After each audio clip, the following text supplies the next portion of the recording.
Welcome to the Team Teach podcast. I'm Clare, and in each episode you'll find me talking with an expert guest to learn more about behaviour. We squeeze a lot into each episode. You'll listen to the latest thinking in behaviour, continue your professional development with our book recommendation, and then I'll send you away with 3 practical tips you can use in your setting. I'm joined today by Murray Hodge-Neill. Murray is a teaching professional in Canberra, Australia. He is an accredited Team Teach trainer and currently manages Team Teach training for all 93 schools in the ACT Education Directorate. And today, Murray and I are talking about restorative conversations. And this is part 1 of a 2-part series, so be sure to listen out for part 2, which will be coming soon. Enjoy the episode. Hi Murray, how are you? I'm well, thanks Claire. How are you? I'm doing very well. We have a bit of a time difference, so I'm probably sounding very chipper because it's first thing in the morning and you're right at the end of the day. I'm right. Yep.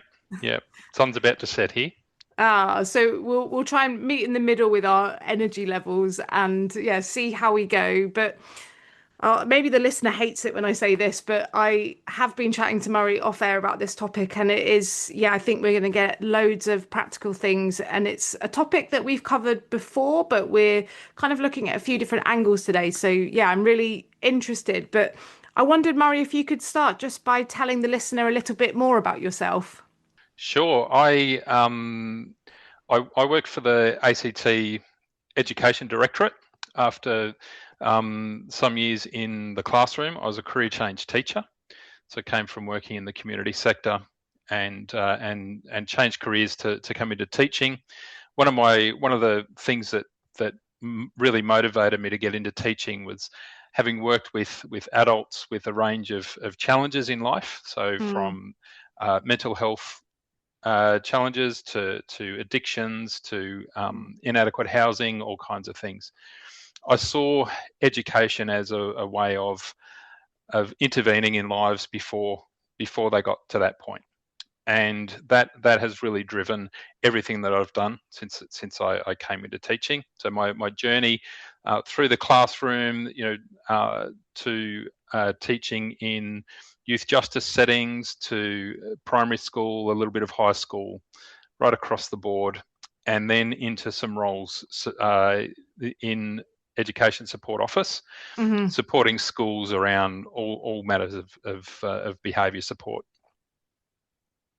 Yeah, I mean, such a list of experience, and I know that you're so knowledgeable about this topic, and not only that it's a real passion of yours, and I hear that in what's coming across, and I know that you'll have lots to say about this, about what you wish you knew then that you know now about the topic. Yeah. So I think when I reflected on that question, because I have already told you, Claire, that I'm an avid listener of the podcast, so I anticipated the question. I think the big thing for me, as I said, being a career change teacher, what I wish I had have done back then was back myself more. So I being new to teaching, I felt very much a rookie. I felt out of my depth at times, as we do when we're new to something. What I didn't recognise was how much of that experience that I'd gained in other areas of my life before coming to teaching were really spot on. So it's taken me years to get back to the point of an understanding of people and of behaviour that I actually brought with me into teaching. So if I had have known back then how on the money my that understanding already was, I think I would have backed myself a little bit more. Yeah, that's really interesting. Of our previous experiences where we've been actually hold a lot of value, but perhaps when we career change and swap to something else, it's hard to spot that actually that has huge value to us. Did you know that Team Teach also offers a coaching and consultancy service? It's an effective way to build positive cultures. Let's work together to map out a strategic plan tailored around your needs, support your staff with coaching sessions from our experienced team, and help you create, change and improve professional practice throughout your organisation. Visit the Team Teach website to find out more. When we're thinking about the topic today, I mean, I've had trouble naming it in the intro, particularly after our chat, because actually when we're talking about maybe a glossary of terms to do with restorative conversations, practices, restorative justice, there are a lot of terms that float around. So I wondered, as maybe a grounding point for the discussion, we could give a bit of a definition of what do we mean by all of those kind of different terms, and what's your kind of take on it? Sure. Probably possibly best framed as a short history lesson.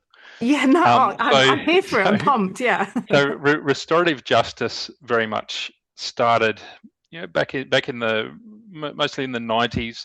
There were some things happening almost simultaneously in Australia, in North America, in the UK, and the Australian version of the story we often refer to a man by the name of Terry O'Connell, the cop from Wagga. So he was a police officer in a New South Wales town, and long story short, he decided that there must be a better way. So there must be a better way of addressing, in his case, criminal matters, lower level criminal matters, other than just going arresting someone and putting them through the judicial system. So that led to the development of what was called a restorative conference script, and also what sometimes are referred to as affective questions. So if you've ever seen that summary of the 5 questions, what were you thinking, what were you feeling at the time, what have you thought about since, they were all developed by Terry O'Connell. That eventually spread into some judicial systems around the world. And the Restorative Justice Unit in the ACT, just for example, has just celebrated its 20th anniversary with very high success rate.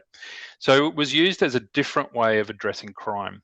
And rather than having a punitive mindset, so a punitive approach looks at who's to blame, what was done wrong, who's to blame, and what the penalty should be. Whereas a restorative approach does revisit what happened, but with a view to understanding the harm done and people understanding each other, and coming to an agreement about what harm was done and how that harm can be repaired. So that's restorative justice. Very quickly, some educators got hold of that idea. Again, in Australia, in North America, it almost happened simultaneously, where it moved into education. Educators saw the value of that approach and then started to expand that and broaden that. So it's not just addressing serious harm or conflict, but very much becoming our way of being as a school. Yeah. So there are some key things with a restorative justice process. So relationships really important, valuing each individual, their autonomy in that. The talk about the social capital window and essentially doing with, so high expectation and high support, rather than doing to or for. We're doing with people, so people maintain ownership. We're building empathy, speaking and listening for actions and thoughts and feelings. So moving towards that depth, striving to be at peace with the people around you. So it's taking those same principles and applying them more generally and more in our universal approach to how we set the climate in a classroom or in the playground or in other areas through the school. Yeah, I just on that one, it's those restorative processes or ways in education, it's so nice to hear it that it infiltrates every infiltrates maybe is not the best verb actually, but it's part of everything, and that's just so nice to hear, that it's not a one and done. It's like, actually this is part of our being and part of our values, for everyone, young people, children, adult learners, staff.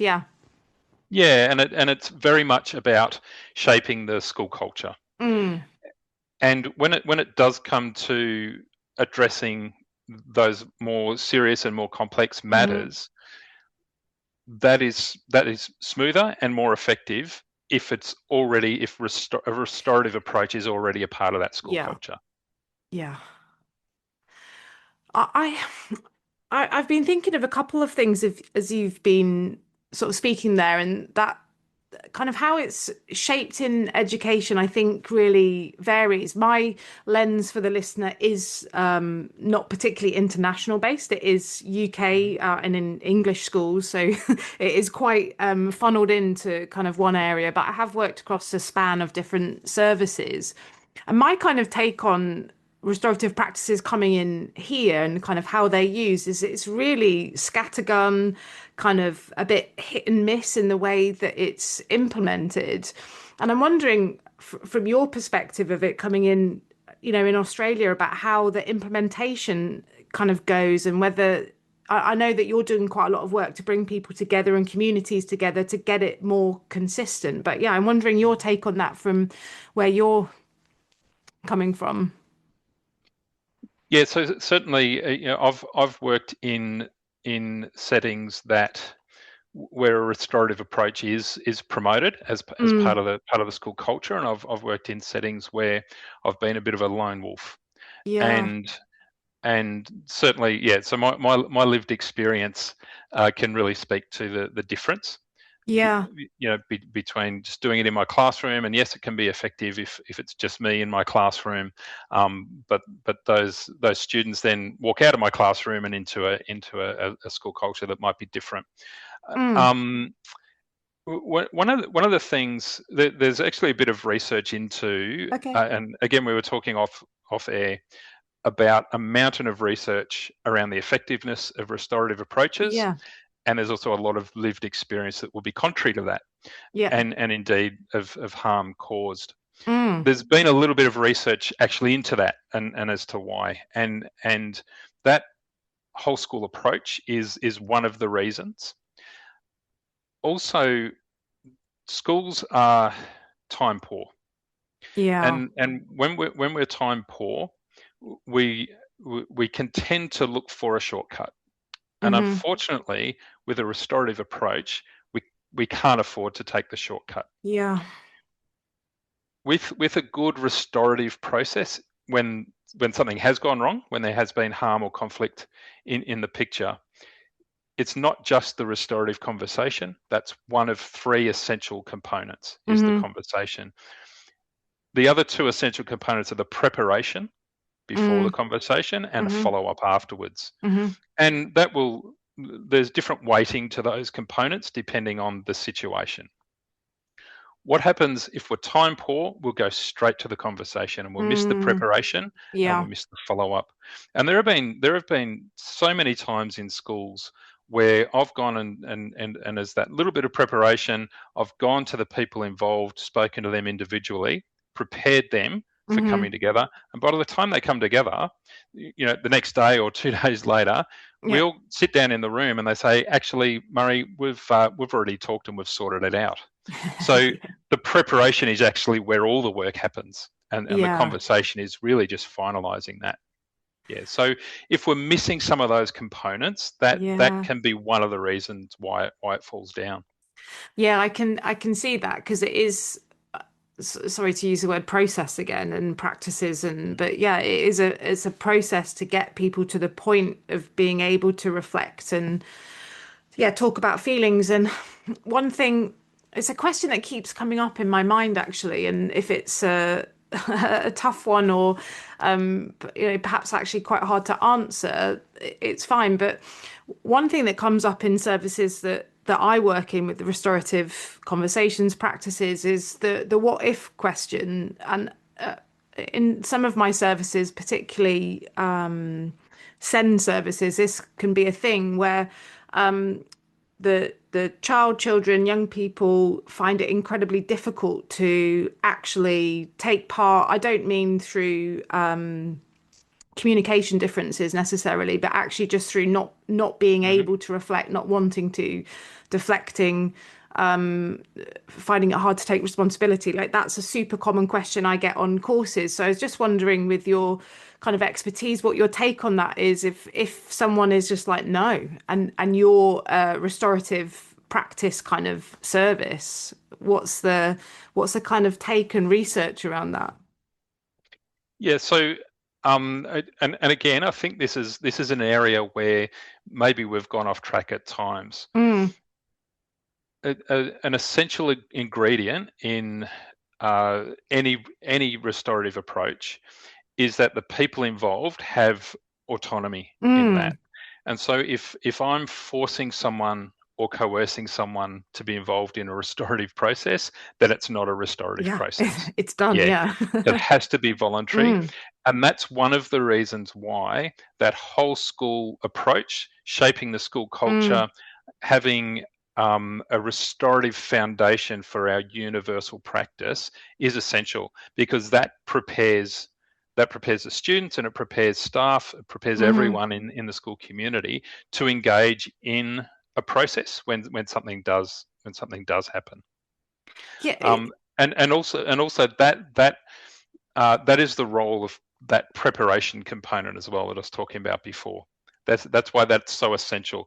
So the preparation, depending on the needs of the person that you're interacting with, if I'm facilitating a process, part of my job in the preparation, if you, Claire, are going to be involved in a restorative conversation or Hmm. conference, then part of my job in the preparation is making sure you're ready and helping you Yeah. to actually start to tell your story in this safer environment of a one-to-one conversation with me, before you then are emotionally vulnerable and tell your story in a broader setting.